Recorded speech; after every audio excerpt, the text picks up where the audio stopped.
بسم اللہ الرحمن الرحیم۔ اس ملک میں شاید سب سے سستا خون ہی اس شاہ کے مصطفیٰ کا ہے۔ اس ملک میں شاید سب سے سستا خون ہی اس شاہ کے صحابہ اور اہل بیت کا ہے۔ عرصہ 35-40 سالوں میں ہمارے سامنے اس کی مثالیں بھری پڑی ہیں۔ کبھی جنگ کی سرزمین پہ خون ہے، کبھی اسلام آباد کی سرزمین پہ خون ہے، اور گزشتہ اتوار کو اس شاہ کے مصطفیٰ کا لہو حویلیاں کی سرزمین پر بہایا گیا۔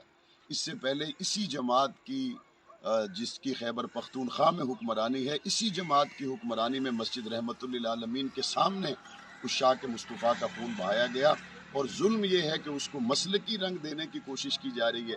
میں یہ سمجھتا ہوں یہ گولی اس لیے چلائی گئی کہ اس کے نتیجے میں تحریک لبیک کے لوگ مشتعل ہوں اور دھرنے دیں، اور ایک تیسری سیاسی قوت جو کافی دنوں سے انتظار میں ہے اپنے مذموم مقاصد کو پورا کرنے کے لیے، ان دھرنوں کے نتیجے میں وہ اپنے مذموم مقاصد کو پورا کرے۔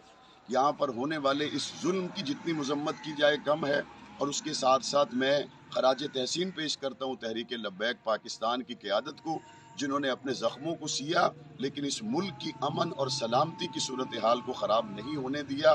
میں یہ سمجھتا ہوں کہ اس سے پہلے رحمت للعالمین مسجد اور اب خیبر پختونخوا حکومت کی طرف سے حویلیاں کے مقام پر چلائی جانے والی گولیاں یہ بہت سے سوالات کو جنم دے رہی ہیں۔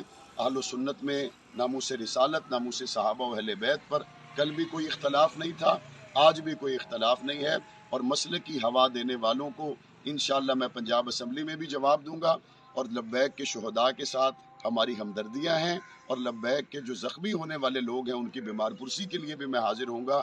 اللہ تعالی ہمارے ملک کو سازشوں سے محفوظ رکھے۔